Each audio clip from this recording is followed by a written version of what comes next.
ना हाथ मिलाना। हेलो दोस्तों, आपके अपने YouTube एक एक क्लासेस में आप लोगों का एक बार पुनः स्वागत है। आज हम लोग एक नए टॉपिक के साथ शुरुआत करेंगे। आज की जो हमारी टॉपिक है वो बेसिक इलेक्ट्रिसिटी वाले टर्म के बारे में हम लोग देखेंगे। ये जो हमारी बेसिक इलेक्ट्रिसिटी होती है, क्लास 12th वाले टॉपिक में इलेक्ट्रिसिटी वाला जो टर्म है, क्लास 10th वाली टॉपिक में जो इलेक्ट्रिसिटी वाला टर्म है, और उसके साथ साथ ITI वाले एग्जाम हो गया, UPPCL जेई हो गया, या CBSE बोर्ड और यूपी बोर्ड, दोनों में टॉपिक में काम आएगा। तो लेक्चर नंबर, इसके पहले वाले लेक्चर में हम इंट्रोडक्शन ले चुके हैं कि हम लोग जनरल बेसिक इलेक्ट्रिसिटी में क्या क्या पढ़ेंगे, उसके इंट्रोडक्शन के बारे में हम लोग देख चुके हैं पहले से। यदि जो पीछे का लेक्चर बच्चा न देखा हो तो डिस्क्रिप्शन में हम उसका लिंक दे देंगे, आप लोग जा करके पहले इंट्रोडक्शन वाला टॉपिक देखिएगा, उसके बाद लेक्चर नंबर 1 से हम लोग स्टार्ट करेंगे। तो लेक्चर नंबर 1 में यदि बात किया जाए तो हमने इंट्रोडक्शन में सबसे पहले लेक्चर नंबर 1 में हमने बोला था कि सबसे पॉइंट नंबर 1 में हम लोग बात करेंगे इलेक्ट्रिसिटी के सिंबल के बारे में। किसके बारे में बात करेंगे? इलेक्ट्रिसिटी के सिंबल के बारे में, प्रतीक के बारे में, कि हमारा फैन का प्रतीक क्या होता है, प्रतिरोध का प्रतीक क्या होता है, कैपेसिटर का प्रतीक क्या होता है, बल्ब का क्या होता है, स्विच का क्या होता है, एनर्जी मीटर का क्या होता है। ये सब हम लोग किस में देखेंगे? सिंबल में देखेंगे। तो सबसे इंपॉर्टेंट इलेक्ट्रिसिटी का जो हमारे पास तीन कंपोनेंट होते हैं, उसमें सबसे नंबर 1 यदि हम लोग प्रतिरोध के बारे में देखें, किसके बारे में देखें? प्रतिरोध। इसे हम लोग इंग्लिश में रेजिस्टेंस बोलते हैं। अगर रेजिस्टेंस का सिंबल आप लोगों के सामने प्रस्तुत किया जाए तो सबसे पहले नंबर 1 पर अगर रेजिस्टेंस का सिंबल देखा जाए तो रेजिस्टेंस का जो सिंबल होता है वो ऐसा होता है। किसका सिंबल है? रेजिस्टेंस का। नंबर 2 वाली टॉपिक पे इंपोर्टेंट टर्म, रेजिस्टेंस के बाद अगर हम लोग इंडक्टर का सिंबल देखें, किसका सिंबल देखें? इंडक्टर, जिसे हम लोग हिंदी में प्रेरक बोलते हैं। अगर इंडक्टर का सिंबल देखा जाए तो इंडक्टर का जो सिंबल होता है वह ऐसा होता है, इंडक्टर का सिंबल। नंबर 3 वाले टॉपिक में अगर देखा जाए कैपेसिटर का सिंबल, जिसे हम लोग हिंदी में संधारित्र बोलते हैं, तो अगर कैपेसिटर का सिंबल देखा जाए तो आप लोग क्लास 12th वाले टॉपिक में देखोगे कैपेसिटर का जो सिंबल होता है वह ऐसा होता है। दो पैरेलल रेखाएं होती हैं और दोनों के बीच में कोई हम लोग नॉन कंडक्टिंग मटेरियल भर देते हैं तो कैपेसिटर का निर्माण करता है। नंबर 4 वाले कंडीशन में यदि देखा जाए, नंबर 4 वाली कंडीशन में मैं आपके सामने बात करूं बल्ब की सिंबल की, किसके सिंबल की? बल्ब की। तो अगर बल्ब के सिंबल की बात किया जाए तो बल्ब का जो हमारा सिंबल होता है वह ऐसा होता है। किसका सिंबल? बल्ब का। नंबर 5 वाले कंडीशन की यदि मैं बात करूं, नंबर 5 वाले कंडीशन में यदि हम लोग फैन के सिंबल को देखें, किसके सिंबल को देखें? फैन के सिंबल को। तो जो फैन हमारा पंखा होता है उसका सिंबल हम लोग देखें तो फैन का जो सिंबल होता है वह ऐसा दे रखा होता है। किसका सिंबल है? फैन का, पंखा का। हम लोग हिंदी में से क्या बोलेंगे? पंखा। नंबर 6 वाले टर्म में यदि नंबर 6 के मैं आप लोगों के सामने रखूं सिंबल के बारे में बात, नंबर 6 वाले टर्म में AC करंट की, किसकी मैं रख दूं आप लोगों के सामने? AC current. अगर AC करंट के बात किया जाए तो AC करंट का जो सिंबल होता है, इसके अंदर इस तरह अल्टरनेटिंग करंट का सिंबल बना दीजिएगा आप लोग, तो किसका हो जाएगा symbol? AC। That means alternating current, इसे हिंदी में क्या बोलते हैं? प्रत्यावर्ती धारा। नंबर 7 की अगर बात किया जाए तो नंबर 7 में हम लोग किसकी बात करेंगे? DC करंट की, दिष्ट धारा, जिसे हम लोग हिंदी में बोलते हैं, क्या बोलते हैं? दिष्ट धारा। तो दिष्ट धारा के सिंबल की बात किया जाए तो इस तरह गोला, और बीच में आप लोग डायरेक्ट करंट अगर आप खींच देंगे तो किसका सिंबल हो जाएगा? DC का हो जाएगा। किसका सिंबल? DC का। इसी के साथ साथ क्वेश्चन नंबर 8 में अगर मैं आप लोगों की बात करूं फैन रेगुलेटर की, किसकी? फैन रेगुलेटर, जिसके द्वारा आप लोग फैन के गति को कंट्रोल करते हो, उसे हम लोग फैन रेगुलेटर बोलते हैं। अगर फैन रेगुलेटर के सिंबल की बात किया जाए तो फैन रेगुलेटर का जो सिंबल होता है ऐसे होता है।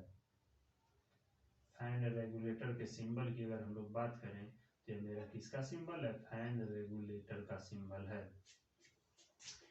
9 वाले कंडीशन पे यदि हम लोग बात करें सिंबल के, तो 9 वाले कंडीशन पे यदि मैं आपके सामने प्रस्तुत करना चाहूँ मीटर का, मीटर जो आपके घर एनर्जी मीटर लगा है, अगर उस मीटर के सिंबल की बात किया जाए तो उस मीटर का सिंबल अगर देखा जाए तो उस मीटर का जो सिंबल होता है वह ऐसे होता है। किसका सिंबल है? एनर्जी मीटर का। अगले वाले कंडीशन में 10 वाली कंडीशन, नंबर 10 में अगर AC मोटर का सिंबल देखा जाए तो हम लोग प्रत्यावर्ती मोटर के बारे में देखें तो हमारा AC मोटर का जो सिंबल होता है एसी मोटर का जो सिंबल होगा वह इस टाइप से होता है। आप लोग इस तरह गोला में यम बना दीजिएगा, यम दैट मीन्स मोटर, उसके नीचे प्रत्यावर्ती धारा का अगर आप सिंबल लगा देंगे तो कैसा मोटर हो जाएगा, एसी मोटर। अगर हम लोग 11 की बात करें, 11 वाले टर्म में डीसी मोटर की सेम जैसे हमने एसी मोटर पढ़ा उसी तरह हम लोग डीसी मोटर के बारे में देखेंगे। तो डीसी मोटर के अगर सिंबल के बारे में देखा जाए तो इसका भी सेम वैसे ही आप लोग यम बना दीजिएगा और इसके नीचे क्या लिख देंगे, प्रत्यावर्ती धारा का सॉरी दिष्ट धारा का आप लोग डायरेक्ट सिंबल बना देंगे तो ये किसका हो जाएगा, डीसी मोटर का सिंबल हो जाएगा। तो इलेक्ट्रिसिटी वाले टर्म में सिंबल बताने का मेरा यही फंडा और यही आशय है कि आने वाली जितनी भी टॉपिक होगी अगर वहां पे हमारा न्यूमेरिकल दिखेगा तो उसमें सिर्फ सिंबल दिया होगा, नाम नहीं लिखा होगा, तो हम लोग सिंबल को देख करके और आसानी से उस न्यूमेरिकल को सॉल्व करेंगे। ये हमारा सिंबल बहुत मददगार होगा आगे चल के। तो एक बार फिर से देखा जाए तो हमने इलेक्ट्रिसिटी में नंबर 1 पॉइंट में सिंबल के बारे में देखा। प्रतिरोध का सिंबल जो होता है दैट मीन्स ऐसे दे रखा है जिसे हम लोग आर से प्रदर्शित करते हैं, ये हमारा प्रतिरोध का सिंबल हो गया। इंडक्टर जिसे हम लोग प्रेरक बोलते हैं सिंबल हो गया, जिसे हम लोग यल से प्रदर्शित करते हैं, किससे, यल से। अगर कैपेसिटर का देखा जाए सी हो गया, यह मेरा बल्ब का सिंबल हो गया, यह मेरा फैन का सिंबल, एसी करंट का, डीसी करंट का, फैन रेगुलेटर का और मीटर का, और एसी मोटर और डीसी मोटर। तो सिंबल वाली टॉपिक में हमारा यही टर्म था। सिंबल में हम लोग मोस्ट 10 सिंबल के बारे में देख चुके हैं। इंट्रोडक्शन की जो हमारी दूसरी टॉपिक थी वो हमारी थी इलेक्ट्रिक करंट, विद्युत धारा।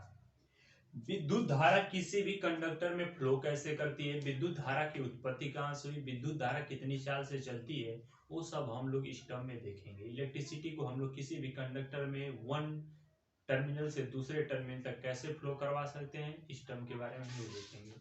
तो सबसे पहले अगर मैं इलेक्ट्रिक करंट के बारे में बात करूं, विद्युत धारा के बारे में बात किया जाए तो विद्युत धारा को वन टर्मिनल से एजम्पशन के रूप में हमने कोई एक कंडक्टर ले लिया। सपोज दैट मान लीजिए हमारे पास कोई एक कंडक्टर या टर्मिनल ए है या टर्मिनल बी है। अब कंडक्टर में टर्मिनल ए से इलेक्ट्रिसिटी को हमें फ्लो करवाना है और टर्मिनल बी से हमें बाहर निकालना है। तो इसके लिए हमें बीच में कोई दैट मीन्स इस कंडक्टर के बीच में कोई माध्यम होना चाहिए जो इस इलेक्ट्रिसिटी को उठा करके इस इलेक्ट्रिसिटी को अपने ऊपर ले करके और बिंदु बी तक लेकर जाए। तो इसके लिए एक हमारा माध्यम होता है जिसे हम लोग बोलते हैं आवेश के टर्म में इलेक्ट्रिसिटी फ्लो करेगी। और आवेश को कौन ले जाएगा, फ्री इलेक्ट्रॉन, मुक्त इलेक्ट्रॉन लेके जाएंगे।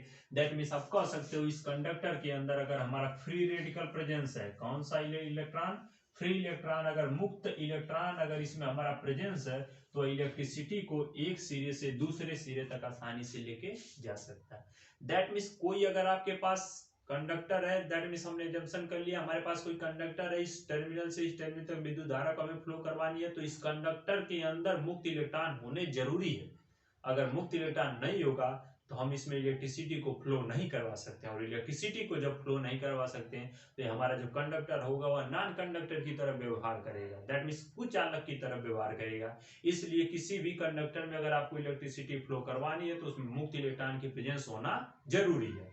अब मुक्त इलेक्ट्रॉन के बारे में देखा जाए तो किसी भी आप मटेरियल को पकड़ लीजिए उसमें फ्री इलेक्ट्रॉन की प्रेजेंस होगी तो आवेश प्रवाहित करेगा। दैट मीन्स आप बोल सकते हो दूसरे वाले टर्म में, अगर इलेक्ट्रिसिटी करंट वाले टर्म में हमारे लिए जो इंपॉर्टेंट टर्म है तो दूसरा टर्म होता है चार्ज। अगर इलेक्ट्रिसिटी को फ्लो करवाना है तो उस कंडक्टर में चार्ज को फ्लो करवाना पड़ेगा, और चार्ज को यदि हमें फ्लो करवाना है तो उस कंडक्टर में फ्री इलेक्ट्रॉन की उपस्थिति होना अनिवार्य है। दैट मीन्स आप कह सकते हो कि कंडक्टर को दैट मीन्स आप कह सकते हो कि इलेक्ट्रिसिटी को किसी भी कंडक्टर में फ्लो कराने के लिए हमारे पास फ्री इलेक्ट्रॉन होना अति आवश्यक है। अगर मुक्त इलेक्ट्रॉन है तो चार्ज है, और चार्ज है तो उसमें करंट आसानी से फ्लो करेगी वन टर्मिनल से टू टर्मिनल तक। दैट मीन्स आप बोल सकते हो कि हमने एजम्पशन कर लिया कि मान लीजिए इसमें ढेर सारे इलेक्ट्रॉन हमारे हैं जो फ्री इलेक्ट्रॉन के रूप में हमने मान लिया कि इसमें नंबर्स ऑफ n इलेक्ट्रॉन है जो एक सिरे से दूसरे सिरे तक इलेक्ट्रिसिटी को अथवा चार्ज को एक सिरे से दूसरे सिरे तक आसानी से लेके जा रहे हैं। दैट मीन्स आप यहाँ से बोल सकते हो कि जो हमारा आवेश होगा, जो Q होगा, आवेश दैट मीन्स चार्ज, उसे हम लोग Q से प्रदर्शित करते हैं। Q से क्यों प्रदर्शित करते हैं, क्योंकि आवेश के जो जनक हैं वो कूलम्ब साहब हैं, उनके नाम पे ही Q पड़ गया। तो Q बराबर अगर देखा जाए आवेश देखा जाए तो यानी आवेश को A से B तक कौन ले जा रहा है, यानी ले जा रहा है। यानी का मतलब n मतलब नंबर्स और E मतलब numbers of electron. That means electron का झुंड जो है वह एक सिरे से दूसरे सिरे तक आवेश को लेके जा रहा है। तो आप ऐसा बोल सकते हो कि Q बराबर क्या बोलोगे, n E, क्या बोलोगे, n E। और समय के आधार पे यदि धारा समय के आधार पे यदि आवेश एक सिरे से दूसरे सिरे तक जाता है तो उसी को हम लोग क्या बोलते हो, धारा। दैट मीन्स आप जानते हो कि I बराबर क्या हो जाएगा, Q/T। तो इंट्रोडक्शन वाले टॉपिक में विद्युत धारा के बारे में बताने का मेरा यही आशय है कि अगर हमारे पास कंडक्टर दे रखा है तो उस कंडक्टर में अगर आपको इलेक्ट्रिसिटी फ्लो करवानी है, विद्युत धारा फ्लो करवानी है, तो उस कंडक्टर में आवेश का फ्लो होना जरूरी है और आवेश को फ्लो कराने के लिए मुक्त इलेक्ट्रॉन की अति आवश्यक है।